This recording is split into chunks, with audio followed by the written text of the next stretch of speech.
BJP ಶಾಸಕ ಯತ್ನಾಳ್ಗೆ notice ನೀಡಿರುವ ವಿಚಾರಕ್ಕೆ ಸಂಬಂಧಪಟ್ಟಂತೆ ನಾಳೆ ಬೆಳಗ್ಗೆ 11:30ಕ್ಕೆ ನೋಟಿಸ್ಗೆ ಯತ್ನಾಳ್ ಉತ್ತರವನ್ನ ನೀಡಲಿದ್ದಾರೆ. ಬಿಜೆಪಿ ಶಾಸಕ ಯತ್ನಾಳ್ಗೆ ನೋಟಿಸ್ ನೀಡಿರುವ ವಿಚಾರಕ್ಕೆ ಸಂಬಂಧಪಟ್ಟಂತೆ ನಾಳೆ ಬೆಳಗ್ಗೆ 11:30ಕ್ಕೆ ಯತ್ನಾಳ್ ನೋಟಿಸ್ಗೆ ಉತ್ತರವನ್ನ ನೀಡಲಿದ್ದಾರೆ. ಬಿಜೆಪಿಯ ಕೇಂದ್ರ ಶಿಸ್ತು ಸಮಿತಿ ಅಧ್ಯಕ್ಷ ಓಂ ಪಾಠಕ್ ಭೇಟಿಯಾಗಲಿದ್ದಾರೆ.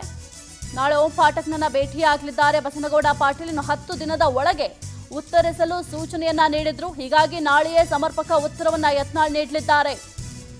ಬಿಜೆಪಿ ಶಾಸಕ ಯತ್ನಾಳ್ಗೆ ನೋಟಿಸ್ ನೀಡಿರುವ ವಿಚಾರಕ್ಕೆ ಸಂಬಂಧಪಟ್ಟಂತೆ ನಾಳೆ ಬೆಳಗ್ಗೆ 11:30ಕ್ಕೆ ನೋಟಿಸ್ಗೆ ಯತ್ನಾಳ್ ಉತ್ತರವನ್ನ ನೀಡಲಿದ್ದಾರೆ. ಇನ್ನು ಬಿಜೆಪಿಯ ಕೇಂದ್ರ ಶಿಸ್ತು ಸಮಿತಿಯ ಅಧ್ಯಕ್ಷ ಓಂ ಪಾಠಕ್ ರವರನ್ನ ಭೇಟಿಯಾಗಲಿದ್ದಾರೆ. ನಾಳೆ ಓಂ ಪಾಠಕ್ ರವರನ್ನ ಬಸವನಗೌಡ ಯತ್ನಾಳ್ ರವರು ಭೇಟಿಯಾಗಲಿದ್ದಾರೆ. ಇನ್ನು 10 ದಿನದ ಒಳಗೆ ಈ ನೋಟಿಸ್ಗೆ ನೀವು ಉತ್ತರವನ್ನ ನೀಡಬೇಕು ಅಂತ ನೋಟಿಸ್ನಲ್ಲಿ ತಿಳಿಸಲಾಗಿತ್ತು.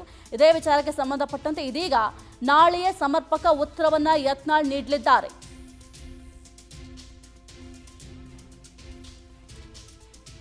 ಬಿಜೆಪಿ ಶಾಸಕ ಯತ್ನಾಳ್ಗೆ ಕೇಂದ್ರ ಶಿಸ್ತು ಸಮಿತಿ ನೋಟಿಸ್ ಅನ್ನ ಕೊಟ್ಟಿತ್ತು. ಯಾಕಂತಂದ್ರೆ ಏನು ರಾಜ್ಯಾಧ್ಯಕ್ಷರಿಗೆ ಬಹಿರಂಗವಾಗಿ ಹೇಳಿಕೆಯನ್ನ ಕೊಡ್ತಾ ಇದ್ರು. ಪಕ್ಷದಲ್ಲಿ ಚರ್ಚೆ ಆಗಬೇಕಾಗಿರುವಂತಹ ಕೆಲವೊಂದು ವಿಚಾರಗಳನ್ನ ಬಹಿರಂಗವಾಗಿಯೇ ಚರ್ಚೆಯನ್ನ ಮಾಡ್ತಾ ಇದ್ರು. ಇನ್ನು ಬಿಜೆಪಿಯಲ್ಲಂತೂ ಬಣ ಬಡಿದಾಡ್ತಾ ದಿನದಿಂದ ದಿನಕ್ಕೆ ಹೆಚ್ಚಾಗ್ತಾ ಇತ್ತು.